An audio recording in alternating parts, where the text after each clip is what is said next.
Right. So before we start talking about how lovely England is, apparently I'm to talk about how lovely Danny's England top is for all the Oh, people that thanks. aren't watching this on YouTube. Thanks, Chris. That's very nice of you to say. That's all right. That's all right. It was weird. You said that your girlfriend or your wife, rather, excuse me, laid it out for you this morning for you to wear. That's interesting. Ironed it and everything, yeah. But Yeah. did she think you were playing or something? Did Did you put your shin pads and your boots next to The it? difference is you can't see. Yeah, I'm actually wearing the shorts and the shin pads. You just can't see it. He's got his studs on with mud right in there. Yeah. So I we walked all around the house. Yeah. So what I've put on Twitter is that we're going to try and do, for as long as our shirt collections allow, a different shirt every Monday. So Okay. Ali's Well, rocked up with his 1982 England shirt on. yeah. I'm sporting a lovely Gremio shirt that I picked up off of Depop a few weeks ago. Chris, you've let the team down, to be honest. No, I'm more of a five-a-side type kit player, so you just wear colours. All right, fair enough. I think it could be worse. He could be wearing skins. So at least he's wearing something. Hey, look, we could do that right now if you like. No, it's fine. No one wants to see that. Do you want to do a little bit on England? Can I start actually with this England one? I'll start. Do you know what I did not realise? Because me and Rory watched it at his house on Thursday. We're still meant to be in lockdown. Oh, we watched it at a distance. Through the window. Yeah, I was through the window, like the older TV license advert. Yeah. So I did a bet for both teams to score and England to win 6-1. What I hadn't realised is that I've never ever seen San Marino play before, and they are bad. Like they're not like bad for like championship level. They like one of us could beat them in a foot race. They were so slow. They're not great. So that was my biggest takeaway. Yeah. I mean, they're officially the worst team in the world.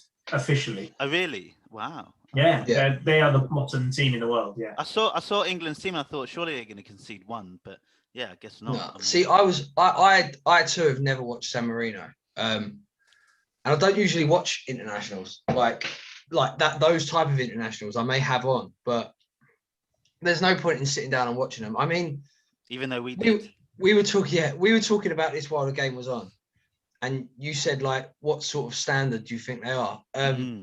I went into it expecting kind of like Ryman League Conference South standard, and to be honest with you, like nowhere near that. Like genuinely, I think it would be disrespectful to Ryman Prem teams to say that to say that they were that level. I would back a Ryman Premier League team to turn them over quite comfortably. Did you watch the Albania game then? Because are Albania any better? Yeah, Albania disappointed me actually, because they're meant to be like one of the emerging nations, like a little bit like Macedonia and North Macedonia are any good. They've got a good side. That's what I'm saying. Slovenia have improved a lot in the last 10 years. So I expected like something similar from Albania, but apparently a lot of the Albanian players that are coming through have gone and played for Kosovo, which is why they've weakened both teams, because the talent pool is now divided in half pretty much. Aren't the Xhaka brothers? Was it one Albanian and one Swiss or something? Yeah, was that Kosovan? I think it was Kosovan. Chris, you're going to need to check that. It was. I'm not going. Yeah, I'll do that right now. Check. I'll get IT on that. Granit Xhaka is an Albanian, but an ethnic Kosovan, I believe. And I only know this because I used to work with a dude who was Kosovan, but he was like, yeah, but I support Albania because either he's an ethnic Albanian or one of the two. But yeah, I was disappointed with them as well. Going back to the San Marino game, I thought that England pretty much went 2 or 3-0 up and then just sort of switched off. There was no penetration. There was no front foot. They just kind of thought, well, we're going to keep the ball. We're not going to. I mean, to be honest with you, I think England could have probably scored 10 if they'd have wanted to. Yeah, of course. Well, that's the point, right? Like, that was Southgate. Southgate was disappointed with them afterwards because he was like, we could have put more away at the end of that game. And Dan, you want to say what was the main difference between San Marino and Albania? Was that Albania had a bit more athleticism to him. I've seen Chilwell when he was against San Marino practically jogging and flying by his opposite number on the wing, and you're literally playing with like they weren't even trying. It was like men against boys. Whereas Albania, at least you're like, all right, there's a bit more competitiveness. There's no like taking it for granted, just jogging. Albania qualified for the Euros, didn't they? Yeah, I mean, 2016. They're not a bad side at all. Maybe they played badly. They're not scrubs. Do you know what I mean? With San Marino, I think you can start introducing that question where they start saying, well, how good's the England women's team? Would they be able to beat, you know, I think that's a good shout. That's a good shout. With Albania, it's just a lesser side. And the thing that's disappointing with England watching them year in, year out is that I don't know what other teams you compare it to. The only one really comes to mind is like a Man City. Is that when you play teams that are lesser than you, you're not looking for a 2-0 comfortable win. You want a chance to showcase your abilities and just show them that they should not be in the same pitch with you. There should be a killer instinct and a clinicalness to it. And England don't really show that when they play teams like Albania or like Egypt, which we saw in person a few years ago. It's like just kill them off. Just kill them off like in the first half. So the second half you can do what you like. I think that's. I mean, look, you can only play what's in front of you. You can only beat what you're asked to play against. And I think they did a very professional, simple job. No one got injured. No one did anything stupid. No one got yellow cards. They scored a few goals. Like they just did what they needed to do to get through. It's all about this Poland game. No, I don't. The only one that matters. No, I think you're being a bit too kind because it's not though like Albania made it very difficult. You're looking for clinical finishes. Like there should be at least a couple more goals in there. If you're Mason Mount's finish was quality. Mason Mount's finish was absolutely clinical. Quality finish. But Kane had a few. I think Lingard might have had one. Like there was a few where they could have at least scored. And what are you talking about, the Albania game now? Yeah, the Albania. I know obviously that we're not talking about San Marino game. They had shot after shot after shot. Their keeper, sign him up. Like he was quality. Yeah. Oh, yeah. I think look, it's all gonna come down to Poland on Wednesday, as Danny said. Like, and now obviously they're missing Lewandowski as well. So I expect them to win. I mean, Poland actually, going back a few years, have had like a few really good tournaments where they've gone into it really fancied, and they've just always flattered to deceive. Even right back to 2006, people were talking about Poland as dark horses, and they lost their first 2 games and went out of the group. In the last World Cup, people looked at their group. They had Senegal, themselves, and I believe Japan were in their group as well. Anyway, they lost their first 2 games again and went out. Everyone always writes off Japan though. And I remember, I think it was it Okazaki? It was one of those, it's like an average Prem player, but it's absolutely dominates their team. Brilliant, yeah. Can you think of the 4th team in that World Cup group that Poland had? No. It was Senegal and Japan anyway. Well, do you know what it is? Do you know what it is with Poland? And this is where I think sometimes I'm like, why am I in a football podcast? Because I know nothing. And I realize everyone does the exact same thing as me. You see a name on a team in the World Cup team that you think, oh, I know that guy. He plays for like a Juventus or a big team, or Bayern Munich. You think, oh, that's got to be a good team. Not realizing the rest of the team's shit. And then you go like up against Japan where you barely know anyone, and all of a sudden you've got a team that can work and play together. Like if I say Lewandowski on the team, I'm like, oh, I'm picking them. I would argue that let's go back to when they hosted in 2012. Not only did they have Lewandowski, they had Borussia Dortmund's whole right side, who had just got to the Champions League final. So they had Piszczek and Blaszczykowski down the right.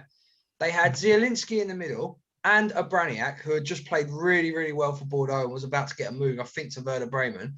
They had Kamil Glick at centre half. He had a good tournament. He had a really good tournament. So we're talking now, we're not just talking 1 or 2 players, we're talking 5 or 6. And then 4 or 5 other players who played for the likes of Legia Warsaw and who's Lech Poznan and teams like that. But you'd think with 5 players that are playing for Borussia Dortmund, Bayern Munich, Napoli, etc., Monaco, I think Glick was playing for. I think they were really disappointing. I think with Poland, I mean, it's easy to look at like a team like Armenia and go, yeah, they've got Mkhitaryan, they must be half decent. But with Poland, they've actually got 5, 6, 7 decent players, and they all. I mean, I'm trying to think of the guy. There's one from Napoli, and there's another one in the middle of midfield. Do you know what it might be? Obviously, I talk about how me playing rugby all this time. It's like Tonga, for instance. They've got all these teams, all these players that are on all the best teams in the world, and you see a picture of the Tongan Rugby Federation, and it's just a hut. Like they got Poland probably have no coaching, no infrastructure, like no training. But the thing I want to Google what they're. what their thing looks like. I think you'd be surprised. Poland have big stadiums. They have world-class players. I mean, I don't know if you'd call Milik world-class now, but he's up. He's a decent player. Don't even know who he is. He has just gone to a team in France, maybe Nice, but he did play for Napoli. Milik's a good player. Lewandowski is the best striker in the world. I don't think we'll find many arguments against that. Zielinski has he's always been one of them fringe players for Napoli, but has always looked really decent. I think Poland, there's just something, you know, the way when we had all of these star players and there was just something fundamentally wrong. I think Poland is that. I don't for 1 second. If you was talking about, say, Slovakia when they had Marek Hamsik and a couple of other players, then I'd agree, yeah, maybe they're a bit overrated. But I think Poland have really good players in most positions, but just always flatter to deceive. I think Poland would be, do you know what? If I was starting a new football manager tomorrow and I had to be an international manager, Poland would be one I'd like to have a crack at. With Lewandowski up top. And you know, we're missing the most important thing about international week, which is that you can put a 16-fold accumulator and have a guaranteed win. Because you actually can't though. Who was it who let me down the other day? Poland, Hungary. Who is it? Someone drew 2-2. Spain with Greece. Oh, and France and Ukraine. Spain let me down. So do you want to hear my Sweden? My 10-1 15-fold for this week? Go for it. I've got hold on, Danny. Where are we? Danny, sorry. You said you did a 15-team ACCA and you only got 10-1. Yeah. Well, yeah, because they're all like 1 to 66. But they're all like 1 to 30 because they're playing ridiculous. This is my point. It doesn't matter because they're playing teams that never ever win. So I've got the Faroe Islands going to lose. I've got Kazakhstan to lose. I've got San Marino to lose. Lithuania to lose. I've got Germany to beat Macedonia. I've got France to beat Bosnia. I've got Andorra to lose. I've got Latvia to lose. Montenegro, Luxembourg to lose. Malta to lose. You go through all of these teams and you're like, these teams don't win games. The beauty of the international week is you can always guarantee there's 10 or 12 results that you know are going to happen. And the odds aren't great, but stick a tenner on it. Happy days. Last point to this. The teams don't have to lose. They just have to draw. So but come on. Anyway, that's what I like about the international break. Question time? Question time. Let's go. Right, so Rory's building up our little social media platform. Thank you, Rory. We actually passed 100 followers this week as well. Congratulations. 100,000. That's amazing. I know. Oh, we got to do something. How many of them are asking to send us horny pictures? None, unfortunately. I'll send them your way if they do. You wait. Next week when we play skins and not skins, then there'll be a request. Yeah, right, shirts and skins. We've got 3 questions from our loyal fans. So we'll just go for the first one. So this one's from Matt. He's at from 1 to 11, and he's asked a question. Good question. Is the Europa Conference League really UEFA's way of spreading the European joy to lower nations, or is it just to push them further from the elite? Now, before we go into answering that, I'm going to attempt to at least, hopefully briefly, outline what the Farmers League is, and see if we can all get, I guess, a base understanding. Is that all right? Yeah. Sure. So the Conference League is a third European league, right? There's going to be 150, where are we at? 184 teams. There's going to be 3 qualifying rounds with 1 playoff round, which you might as well just call it 4 qualifying rounds, which then you qualify for with the playoff rounds, then there's group stages, then knockout stages, correct? Correct. Go? Yeah. Right, so hold on, wait. Go on. I'll let you finish explaining because I've got a little bit to say on this. Well, let me just finish explaining it then, right? So then, in that playoff round, the winners of the qualifying rounds, basically the top half of them go into the Conference League. The bottom half playing a playoff with the 3rd ranked team from the group stages from the Europa League. And they then make the playoff round, then plays in the conference. Correct? And then we have the group stages and then knockout stages. Wait, anything else? What is and the winner? Yeah, the winner of it gets to be in the Europa League the next year. Very good. Okay. Lovely. But am I right in thinking that like the 7th and 8th place teams in the UK in England get in? Only one team. Only one team gets in. So the way that it works obviously we get certain berths based on whether you're ranked within. Yeah, based on our coefficient. Yeah, based on the coefficient. The winner of the Carabao Cup gets the Conference League placement. Okay, so but if the winner of the Conference League, if the Carabao Cup is in the top 4 or the top 6, it drops down. I think it might be the FA Cup winner as well. Yeah. If the FA Cup winner is both in the top 4 or the top 6, then it drops to 7th. Right. So what I'll say on this Spurs, is because they're coming 9th. What I'll say is, in principle, to answer the question, in principle, I like the idea, but what I would do is I would remove the big 5 leagues for starters. So I'd remove England, France, Germany, Spain, Italy. Rory, before that, can you address the question directly? Yeah, and then you can go on any tangent you want. Right. So repeat the question just one more time. Is the Europa Conference League really UEFA's way of spreading the joy, European joy, to lower nations, or is it just pushing them further from the elite? So my answer to that would be it could be a genuinely really good way of getting the so-called lesser nations involved in European competition further in. But what I think they've done by introducing like the 7th or 8th spot or the League Cup winners from the UK or from the UK, from England, is that you're going to have like the Faroe Islands champions, or let's say the champions of Slovenia, are just going to get beat 4-0 in August to Aston Villa. And their Europe's going to be done already. What I would be in favour of doing is not only taking out the big 5 leagues, now that I've thought about it, I'd also take out the likes of Ukraine, so there'd be no Shakhtar or Dynamo Kiev. I'd take out Switzerland, so there was no young boys. I'd take out Portugal. I'd take out the Netherlands. I'd take out Belgium, and then you could have a truly sort of Europe-wide competition for the likes of Sligo Rovers, for the likes of Shamrock Rovers. I've watched Shamrock Rovers live, actually, funny enough. For the likes of Dundalk. They are kind of doing it, though. They're kind of doing that. So the seventh place or winner of the Carabao Cup only comes into the Conference League at the final playoff before the group stage. So there are 3 rounds of teams playing before those big teams come in. So that's what I mean. But why include? Let's say, for example, that team this year is Aston Villa or Leicester. Maybe Spurs. Let's go Spurs. All right, let's go Spurs. Yeah. Spurs are probably not going to play another good team until they come up against somebody like a Werder Bremen or a Leverkusen, probably in the last 4 or the last 8. Whoever finished in a similar position in Germany.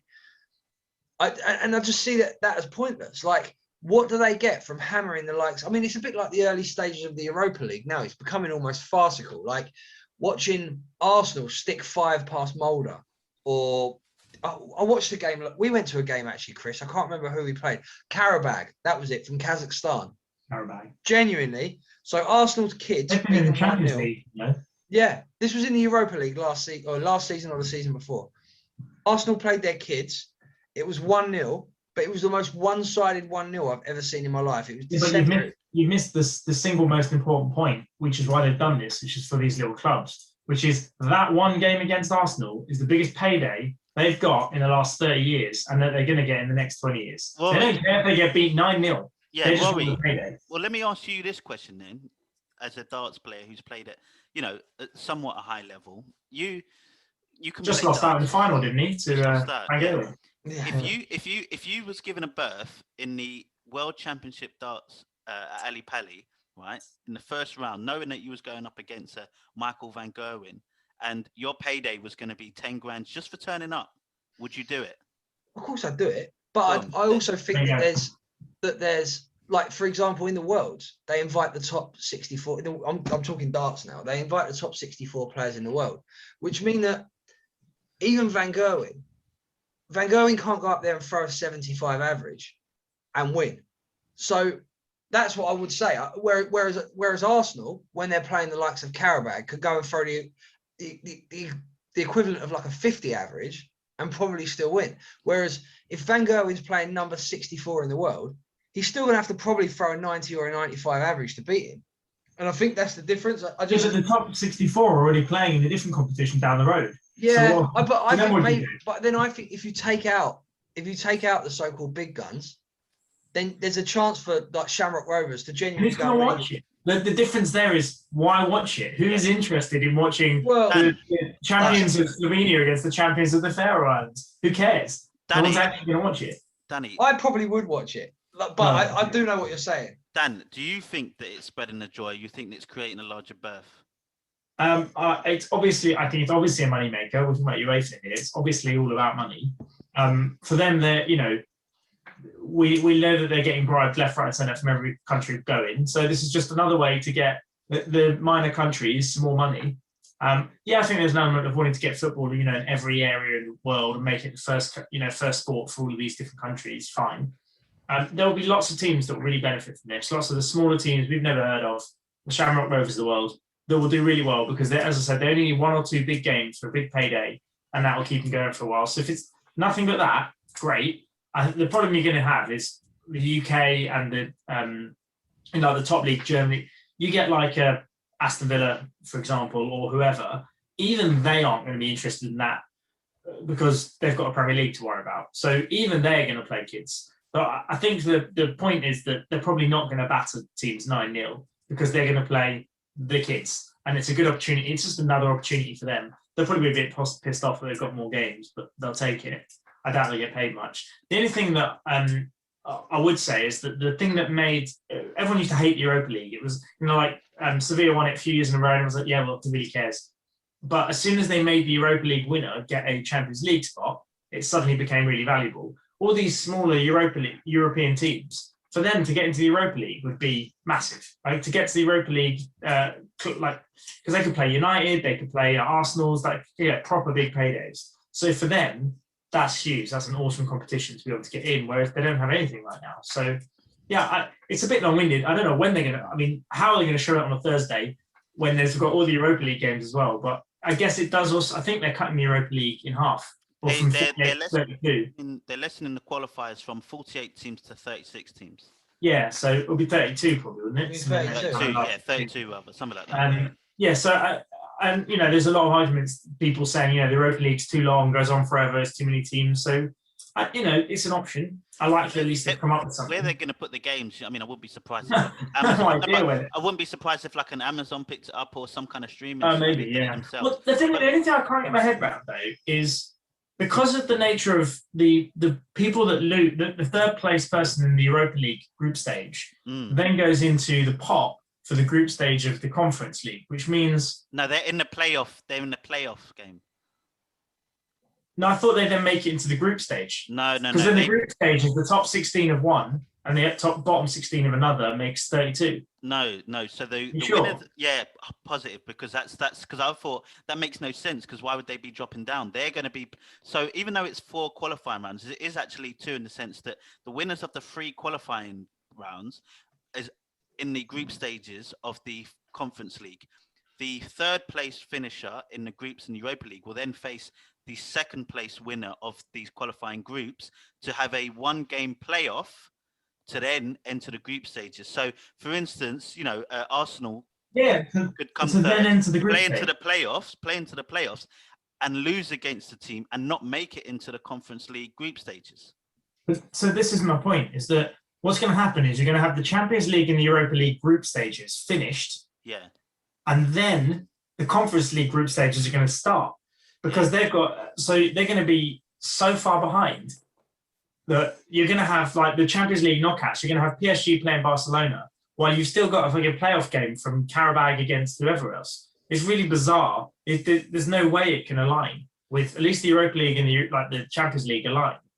Well, it'll probably be something like doing World Cup qualifiers just before the Euros. You'd have to do it so far in advance. Maybe. Yeah, well, that's the other problem. Is loads of teams might hate it because they have to start in August. But for me, it's like I didn't quite understand how you can think that it's creating a berth between the elite teams and some of the lesser. You would have thought at least it's giving them some money. But I think it is kind of spreading that joy. The one thing I would say because you guys have pretty much covered it, is like I remember years ago. I don't know if we had this conversation. Dan, but like, I think there should be a European. If they're going to do something like this league or another European league, why not do it for lesser teams? Why not do like a European Championship for the Championship teams or League One teams? Because there's no point in there being an Aston Villa or a West Ham in there playing against some of these San Marino winner teams, because the berths are still too big. I tell you what, that'd be interesting. Imagine the Championship and League One winners got qualified into that. That'd be quality. Yeah, because now if you take the fact that they made it the Carabao Cup winners, this is dumb because it's Man City every year. So, yeah. All right. Well, do you know the last time that a non-top 6 team won the Carabao Cup or the FA Cup? Wigan. I don't know. Yeah, 2013, Wigan. There you go. Right. That was longer than 5 minutes, but we can keep this one shorter. Let's go to our good friend Charlie Griffith of the was it Punch Perfect podcast? Yep, Neutral Corner. Friend of the show. There you go. I don't know if it's me, but you both disappeared. It's probably you because your internet's not very good. Can you still hear us? Yeah, I can hear you. All right, then we'll just carry on with that. So his question was, and this is he's a Liverpool fan, by the way. So now Gerrard has won the SPL. Should he do what Rodgers did and try to get a job at a club on the cusp of breaking into the top 6 to prove himself in the Premier League, or stick out at Rangers? And if so, for how long? So Dan, go on. Give us your thoughts on that one. I don't think Gerrard will do that. I think Gerrard will stay at Rangers at least one more season, if not another. For 2 reasons. One, he knows now that he needs to prove. So he's done quite well in the Europa League, considering the year before. I think they got knocked out in the playoff game for the Europa League against some nothing team. They lost like 4-0 or something stupid. I think he did quite well, and this now puts them in contention for a Champions League qualifier. So I think he's absolutely staying because there's an opportunity. But do you think he should though? Not what? Yeah, what no, I absolutely think he should. But also the thing about Gerrard is that he went he won trophies. He went his entire career trying to win the Premier League, never won it. Like I think the guy's driven to win.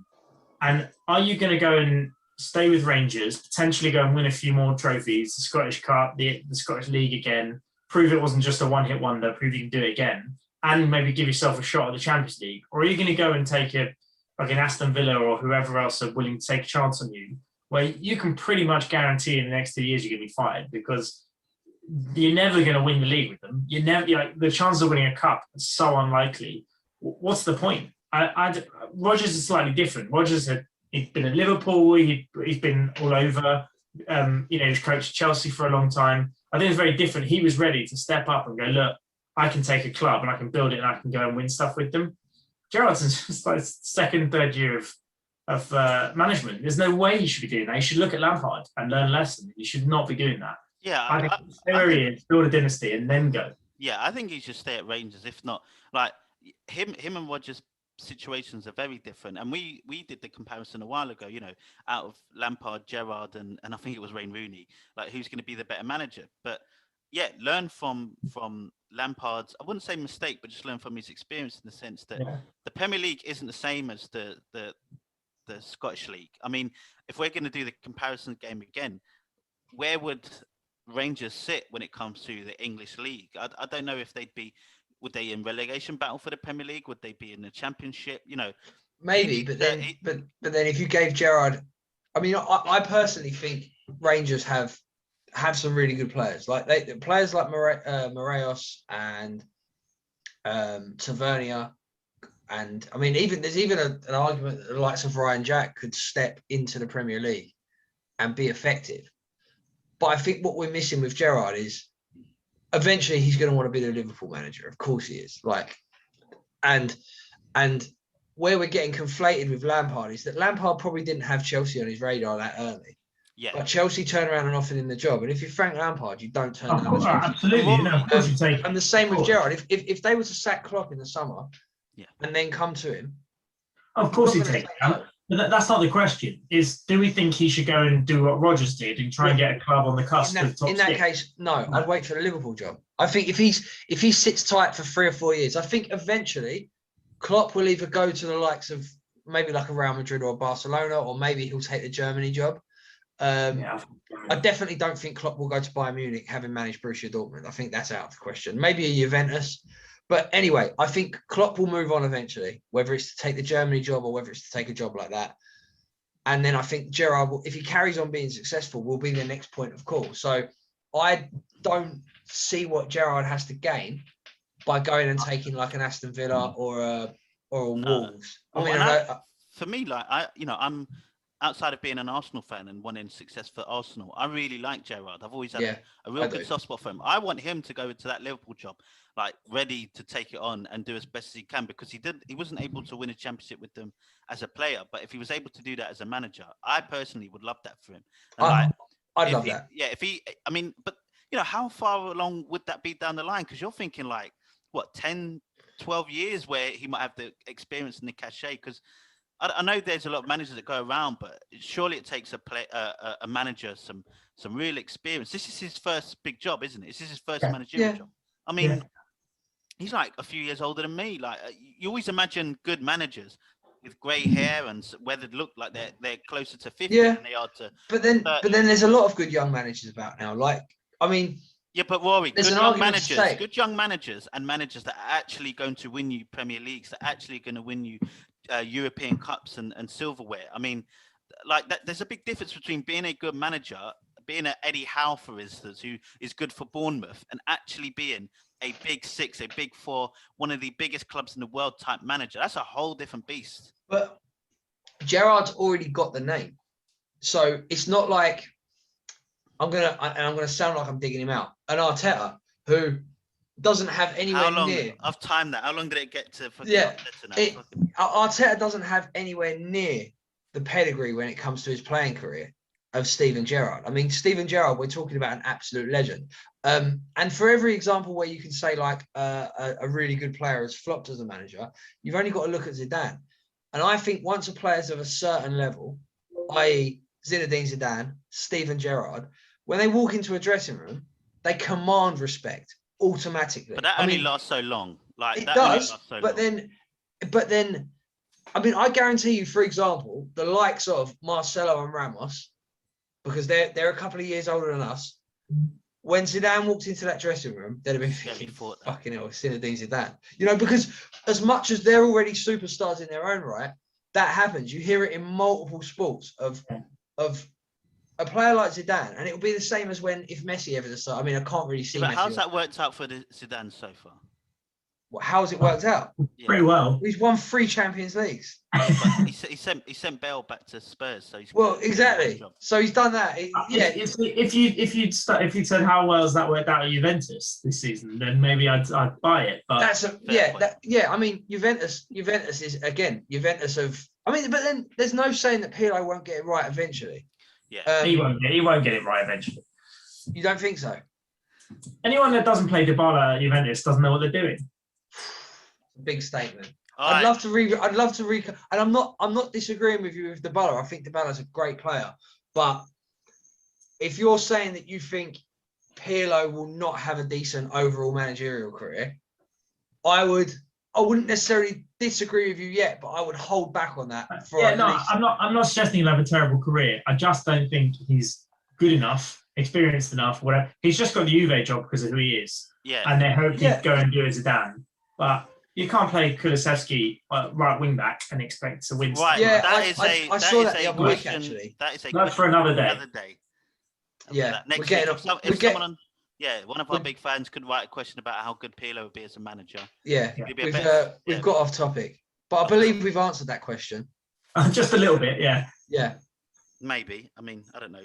So we all surmise that Zidane's a terrible manager. Good. All right. Last question is from Joshua at Vintage Crispy, good friend of Rory's.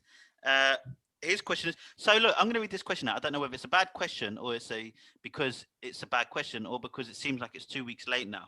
So remind me, do you feel like Ole didn't really appreciate how important the cup was for his chances for silverware with his team selection tonight? Fred and Tellers seem not up to the task at hand.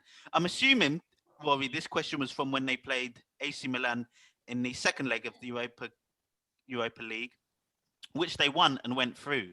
So yeah, I think it's a team selection question. So Well, he said that they upped the importance of the cup. He did the job.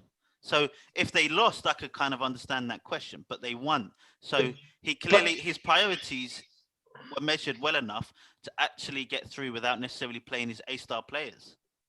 But then is that a risky? I mean, I'm not the Man United fan here, and I don't watch Man United anywhere near as much as Danny That's does. funny. You said before the pod, pass this Danny straight off the bat, and you were like, so you've asked, So you've asked me to throw me off. Cheers, mate. No, I think that I don't particularly rate Ollie as a manager. Fantastic. I believe a club the size of Man United should have a better manager than Ole Gunnar Solskjaer. I don't believe that Man United, and I don't believe that Arsenal are clubs that you learn at. I believe they're clubs you go to when you're established. And I think he probably believes that he needs to do something big domestically before worrying about the Europa League. That's my opinion. Although I think winning the Europa League would be massive for Man United because it's a European trophy, I think in his head, his priority is the league. But Danny can answer this question a lot better than I can. I'd agree with that. I think his priority is the league, and I think he has to prioritise the league because there's a very high chance he doesn't win the Europa League. In which case, if he doesn't get in the top four, he loses Champions League, he loses his job. Like that, end of. And the reason he will lose his job is because exactly as you said, Roy, like he's done actually a brilliant job for Man United. He really has. He stabilised it. He's got rid of some people he didn't need. He's got in some good signings. Done some weird shit with what's his name, Donny Van de Beek. But other than that, like he's been pretty stable, and he's been pretty good. And he says all the right things. Like he's everything they want, right? But ultimately, he's not the world-class manager that you'd expect to be managing Man United. So the moment things go really bad for him, he's out. And I think he knows that. And so why is he going to put himself in any situation where he could let that happen when he's got a good thing going on? Yeah, can I ask a question? And Rory, please don't jump in because I'm just about to digress a little bit. But for me, the way it goes, for particularly in England, and I don't know if it's for other European fans, there's the priority where the Premier League is the absolute top. It doesn't matter whether there's the Europa League or the FA Cup or the Carabao Cup. The only thing that can be above that is the Champions League. So when you talk about Europe, and we're going to have the new European Farmers League soon, which is going to be another cup, it's good enough to win those things. But if it isn't the Champions League, and if you're not prioritising that and almost guarantee a win, the Premier League is the top one. Because for you, for instance, Rory, Arteta's won the FA Cup, and you still think he's the worst manager that's ever lived. So if Ole's going to win the Europa League, for instance, that doesn't really matter if he were, in theory, to come 5th, 6th, 7th almost. That would be good for that one night, that final, which you won. But after that, next season, that'll be fucking long gone. And I agree. It's a legacy thing. For him to come second, again, for him to come second with Man United 2 years in a row would be unbelievable. Did we come second last year? Am I making that up? No, we came second, right? I don't remember the back end of last year. It was a bit of a blur, but no, I'm pretty sure came second. So to do that 2 years in a row when you got the likes of Liverpool and City in the mix, I mean, it's pretty impressive stuff. And so that's his legacy that he'll leave. What I will say about your point, Chris, is that I think a lot of that, and when you're talking about legacy and stuff, and how other European fans of other European clubs find it, I think it's entirely dependent on the size of the club and the type of the club. I'll give you an example. 2 seasons ago, Real Betis, or actually, let's go back 3 seasons. Real Betis managed to finish 6th. They then qualified for the Europa League. And then the season they were in the Europa League, they had a run to the Cup semi-final where they eventually lost over 2 legs to Valencia. And they also had a run to the last 8 in the Europa League. Losing the Europa League completely derailed their whole season because winning the Europa League for a club like Real Betis would be the same as winning the Europa League for a club like Everton or a club like Aston Villa or a club like Leicester. It would be massive. Whereas that's winning not the the Europa same League for Man United. Well, it'd be good because the thing is, like, fans love a day out. They love an event. So winning the Europa League, no one's having a day out at the moment anyway. So. Well, no one's having a day out at the moment anyway. But I think it would be great for a club like Man United to win the Europa League. I mean, for all of 10 minutes, and then when that hangover runs out the next day, Look, United That's what you're won the saying. Euro- Whereas Mourinho won the Europa League for Man United. Don't forget, Mourinho in the Exactly. second season won the Europa But- League. Man whereas United. if Leicester won What the happened Europa to him? League, if Leicester won it, Yeah. if Real Betis won it, if I'll try and think of an Italian equivalent, if Torino Parma. won the Europa League, if Benfica won the Europa League, it would be massive. You know, if a sort of a tier 2 or tier 3 European club. I think we're all agreeing. Yeah, I think know. all We're agreeing. arguing and agreeing at the same time, which is. Oh, yeah. We're all agreeing that for Man United, we've kind of gone off topic here, as you said we would, Chris. But the point is with Ollie, like we haven't actually answered the question. I don't think Fred is I don't think playing Fred in an important Europa League game, it was an important game against AC Milan, who I thought one of the favourites for anyway at the start of the season. I don't think playing Fred is giving up. I don't think that's going on. I don't give a shit about this. What about Tellez? He's good. I also don't think Tellez is a bad player. Like I know Shaw is playing out of his skin, and he's one of the best left backs at the moment in the league. But one, you do need to rest players and so take an opportunity. But two, I don't think Tellez is too bad a backup, to be honest. He takes all their corners, free kicks. He's not as good defensively, but he still gets down the wing. And I think I don't think it was a cop out at all. Like if they played, I don't know, some kids. If he played some of the youth team, absolutely fair enough. Right? He can't be doing that. But these are first team players. They're in first team squads. He played players that would and could start, and I'm pretty sure they have started in the Premier League. In the Premier League, I agree. So that is something. I'll finish on this. Like, hindsight is a very good tool for fans, because before the game, you could look at certain lineups and say, "Oh, I understand the team he's picked because they need to prioritize this, or certain players are tired." But then they lose, and you're like, "Oh, what the F was he doing?" Whereas, sometimes teams have played kids and stuff like that. If one, you're like, "Oh, that was good. It was wise for him to play these young players." So you could go either way. Like, I didn't think that Oli was that. If you're going to criticize him, I don't think that was the right time to be doing it. But you know what's funny? What I'm confused at now, I'm just looking at the lineups. So in the second leg, Luke Shaw played.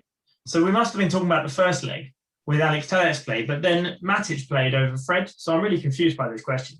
Yeah, again, I thought it was a bad question because I was trying to look up and I'm like, is he talking about the Carabao Cup, or maybe I can't work out what cup he's talking about now. Maybe this is why this has made us the most contentious one of the lot, because we don't know what's going on with it. Does he mean the FA Cup? Does he mean the FA Cup loss to Leicester? Is that what he was talking about? Has to be. Did Tellez and Fred? Tellez and Fred started, but then they're the wrong example, because you look at that side and go, well, you played Donny van der Beek and he didn't play very well, but fair enough. But that was the only game they rested Bruno, and you know what happens when you rest Bruno? You don't win. So maybe just means the cups in general. Strange question. He's talking about the FA Cup. Yeah, it must be. Either way, right? I think United were a bit naive in that FA Cup. I did, like, if we're talking about that Leicester game, but Leicester played really well, and they're a good side, and on their day, they're tough to beat. Right, we're not spending another 5 minutes talking about that. All right, let's the wrong game. Let's move on. Is it game time? Oh, you're the host. Is that right? Yeah, you're going to move. Go on. He's taking over. Go on, Chris. No, game time. Game time. All right. Is it game time? It's game time. Right. So this one, I haven't come up for a name. For this game yet. For now, I'm going to call it Gareth Barry. All right. Okay. Can I guess what the game is? Go on, guess what the game is. It's going to be to do with lots of caps. Nearly. So what I'm going to do is we start with Gareth Barry, who had 53 caps for England and scored 3 goals, incidentally. Yeah. And you two are then going to take turns. I'm going to name another higher or lower. Higher or lower. You're going to go higher or lower on caps. So, I've got a good name for this game. Pardon? Higher or lower. Yeah, I've got a great name for this game. It's called higher or lower. Yeah, no, that's too boring. Right. So we start with Gareth Barry. We'll call it stock prices, because they go up and they go down. And they go down and stay down. Right. The only rule is all of these players have retired. Okay. Who's going first? Chris is going first. We start with Gareth Barry. Okay. We start with Gareth Barry, who played 53 times for England. 54 the next player. Too many. The next player is Paul Scholes. Oh, he did less than that.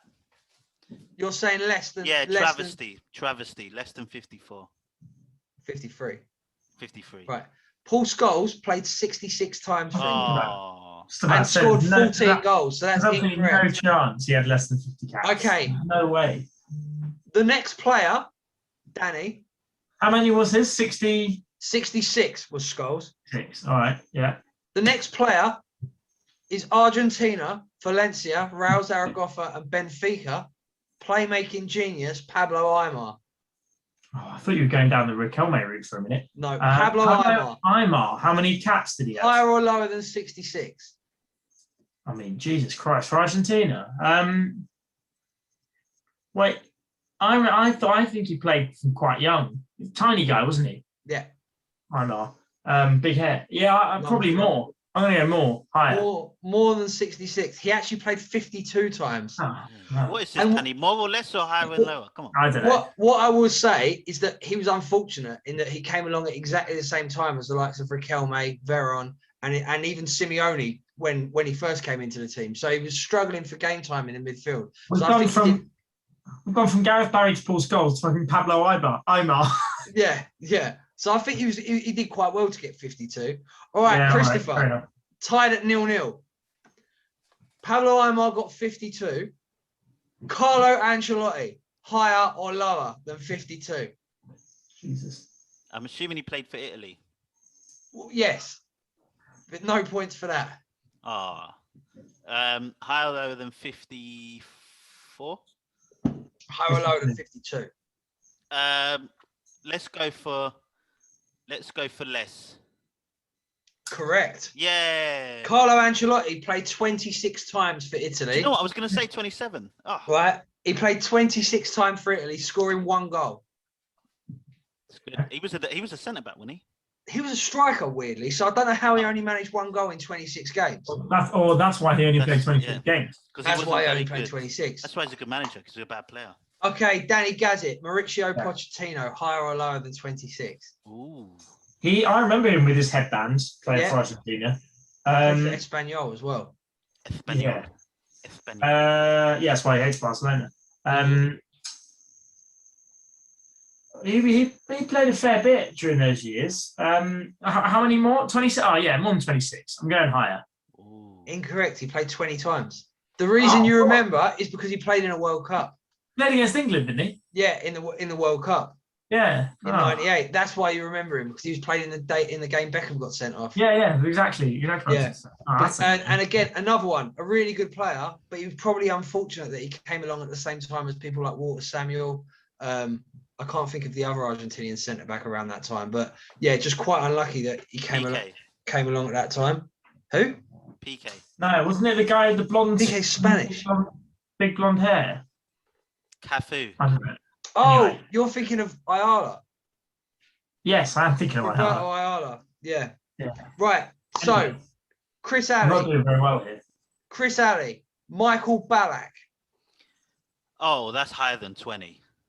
Correct. Michael Ballack got 98 caps. Yeah, it's massive. Scoring 42 goals, which when you think about it, for a player who you wouldn't have really had down as an attacking player, that's outrageous. 42 Michael goals. Ballack was an absolute genius. And do you know what? The fact that he went to Chelsea at like 31, 32, I think people underrate him for. He was think amazing. At Bayern Munich, he was amazing. He was ridiculous. the And at Michael Essien of Leverkusen, Germany. and at Kaiserslautern as well, when he first came through. Okay, Sure. Danny. Yeah. Zinedine Zidane, higher or lower than 98?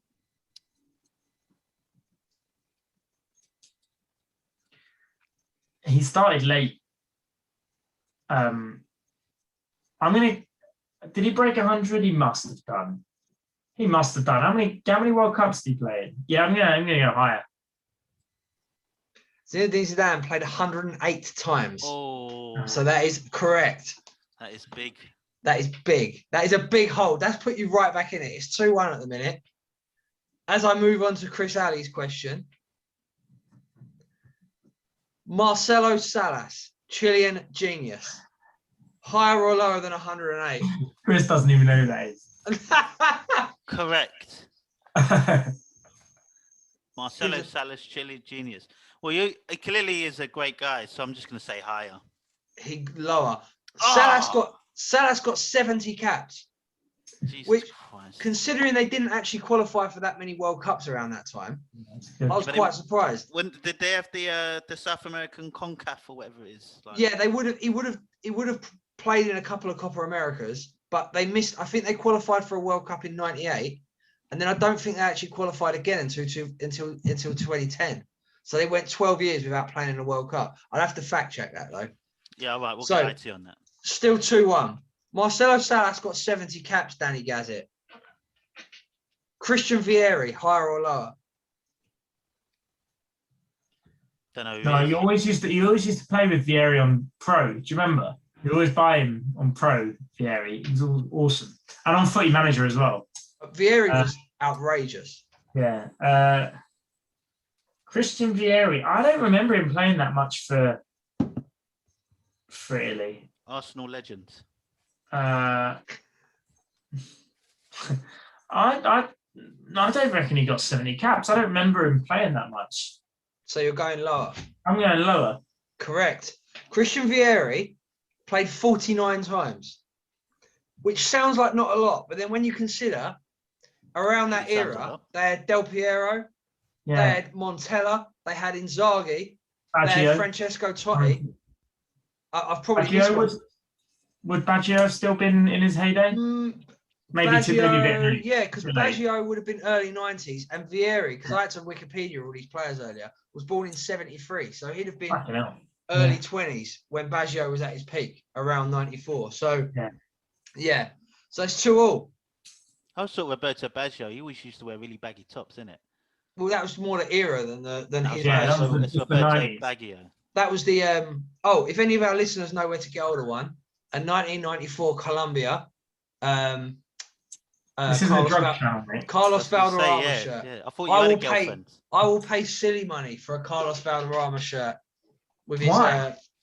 with his number 10 on the back from 94. Just think it's an outrageous shirt. Okay. Next one, Christian Vieri got 49. Marco Materazzi, higher or lower than 49? Oh, do you know? I might be getting captured by the World Cup thing you said earlier. 49. It has to be higher, surely higher. Marco Materazzi played for the Azzurri 41 times. That is incorrect. Oh, And what I'll say, I knew it was another gonna come one close. is great player Materazzi, but his career clashed with Nesta, Cannavaro, and then Of even course. Maldini could do a job in the middle. And then Yeah. towards the end of Materazzi's career, the likes of Barzagli, Chiellini, Bonucci came along. So again, unlucky around the era that he was born. Okay, Danny, He was a bit of a knob, though, wasn't he? Materazzi, a little bit. He's got some. We're getting to the nitty gritty now. We only have 3 questions left. Are we at 2-2?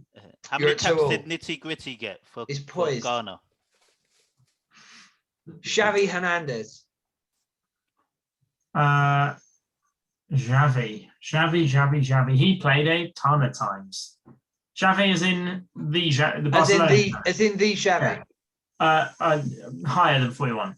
Correct. He played 133 times. Yeah, I mean, for goodness sake, Rory. Yeah. I didn't choose the order. I did, but you know, I had to get him in somehow. Chris Alley, Andres Iniesta, higher or lower than Xavi Hernandez's 133? Let me see. As I think while Danny's on mute, so when he comes off mute, I can answer. I'm going to go for lower. Lower.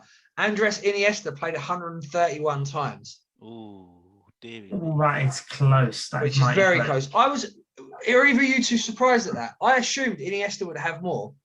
Because No, I thought he had less. I thought I would have gone less as well. I actually thought I he didn't played realise a gap. Xavi was so high. I thought Iniesta played on for a couple of years after Xavi. So I just assumed he'd have more and then forgot that Xavi probably started earlier. Why do you ask questions and then don't allow us to answer? Well, go on then, answer. No, it's fine. All right, good. We are now at a tie break. Lovely. We're not, because I'm 3-2 up. No, it's 3-3. Oh, no, you got that one right. Yeah, sorry. Yeah, you got that one right. My It's bad. 3-3. So that means we have a tiebreaker. Oh, Anna started. That's fine. Yep. The tiebreaker is Pep Guardiola. Okay, and you need to guess how many appearances he made for Spain, and the closest one will be today's winner. So I think Chris should go first because he had an extra question in that game. Because he started and finished. That's true, actually. Chris, you have to go first. Pep Guardiola got 27 caps. So you've gone 27 for Guardiola. Danny? I would have gone in the 50s. Got no idea. Pep Guardiola. Well, actually, I don't really remember him playing. You should just say 28 then. Yeah, I don't remember him playing for Spain, but he played loads for Barca, so he must have done. I'm going to go 28.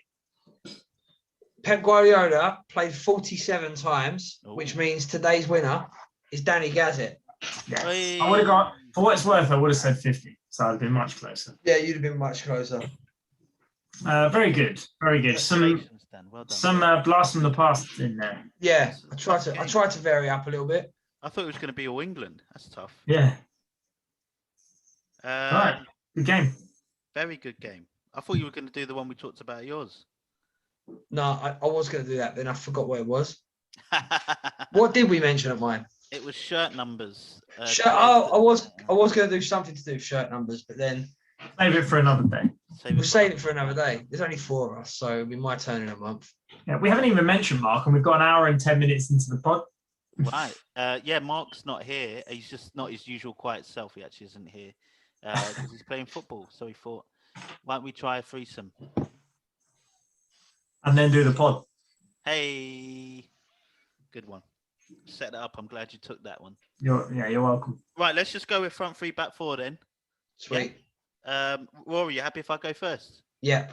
Wonderful. Dan, you'll call that? I mean, it's not normal. We don't normally do this, but I guess so. Well, I just like, you know what I mean? I like doing that sort of stuff. You won the game. At least give me this consolation prize. Go on then. You go first. Right, in my front 3 this week are fatties. Bit harsh. Why? Elaborate. Krispy Kreme made an announcement they were going to give free glazed donuts to everyone that get vaccinated for the COVID jab in America. There were a few anti-vaxxers out there and they were unsure about it. So Krispy Kreme thought if we just offer them one of our lovely glazed donuts, people might actually get their jab done. So you just present them with your little certificate and say that you've got it done. Boom. Job's a good one. You're on mute, Dan. Oh yeah, has it worked? I don't know because I don't live there, but I know that some people are arguing because obesity is one of the main contributors to people dying of COVID. So their answer was to give them beautifully glazed donuts. I mean, I think it's genius, but there you go. Because the type of people that are going to go for one free donut ain't just having one donut. They're buying a dozen or baker's dozen. So yeah. What is a baker's dozen? 13. 13. Thought so. Yeah, I'm not sure why though. Do you know why the baker had brown hands? Such a great joke. Why? Because he needed a poo. What? Kneading is the process of. Oh, fuck's sake. That is dreadful. This is a family show, Chris. Yeah, that's a Danny classic, yeah. Is it? That is one of my better jokes, yeah. One of his better ones. There we go. In my back 4 this week is TNs. Do you know what TNs are? What, the trainers? Yeah, TNs, yeah. Or 110s, we used to call them back in the day because that's how much they cost. Well, it's Nike, it's H&M, and it's all these other retail outlets because in China, they're banning all the shops from opening. Some of these retail outlets have been a little bit outspoken about where their cotton and materials have been garnered. Some say it might be done by, I don't know, means against human rights and the Uyghurs.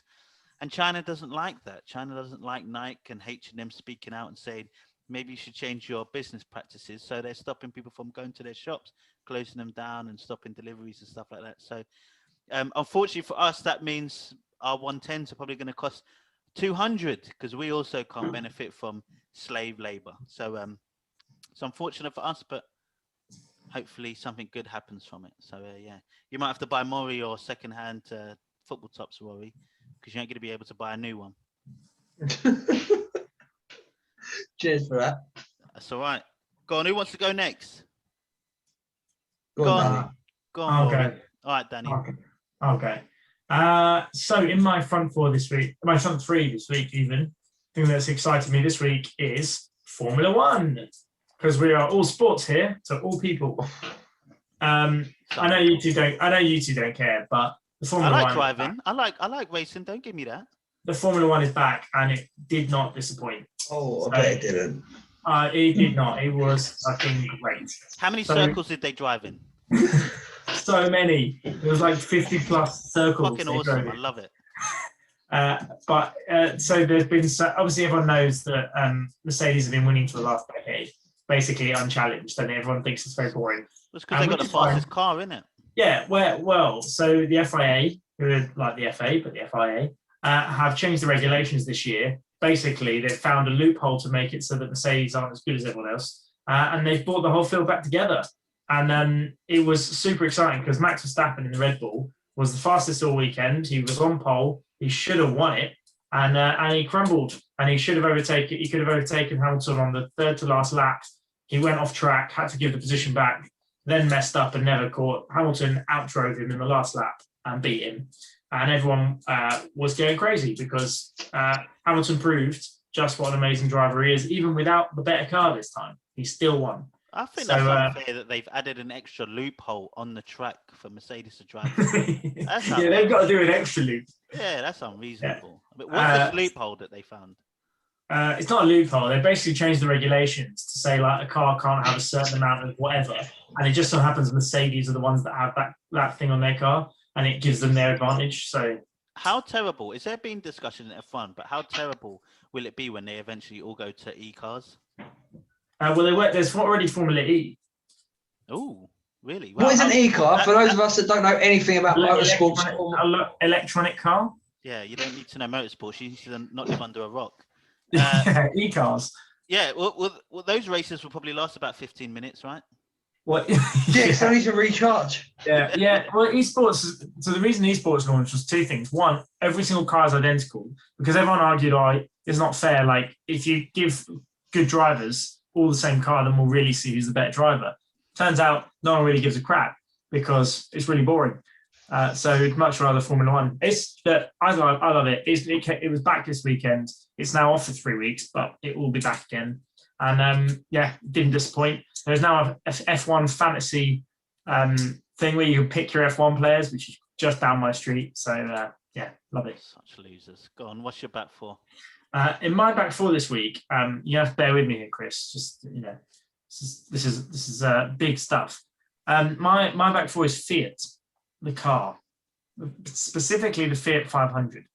So as you guys, I'm sure know, men in the know, there's been a big craze of cryptocurrency recently over the last couple of years. So the new Fiat 500 owners have decided that their new Fiat 500 is going to reward its drivers with cryptocurrency. So when you buy a Fiat 500, they have a tracker on the car and they give you an efficiency score of how efficient and eco your driving is. And depending on how well it is, every mile that you do, you earn cryptocurrency through them. And they think what they're trying to do is show everyone that we're really eco-friendly and we're really encouraging people to drive economically because they'll get rewarded.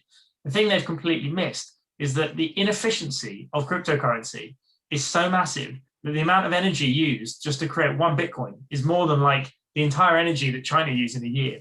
So although great idea, some marketeer somewhere has gone, this will be good, this will be great, everyone's going to want to get on this. They've completely missed the point. And I think when it comes out, there'll be those eco warriors not be very happy with this.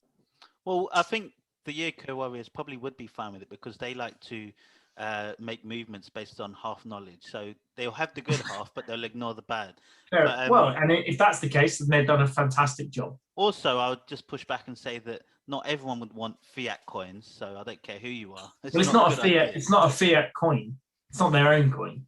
They've partnered with a cryptocurrency. It's an actual currency. The only time this is ever going to mean anything to me is if I can drive to a petrol station and reasonably buy a Mars bar because they are fucking expensive there. So if I've got enough to buy a Mars bar, I know I've got enough to do anything else. So yeah. Okay. All right. Very good. Thanks, guys.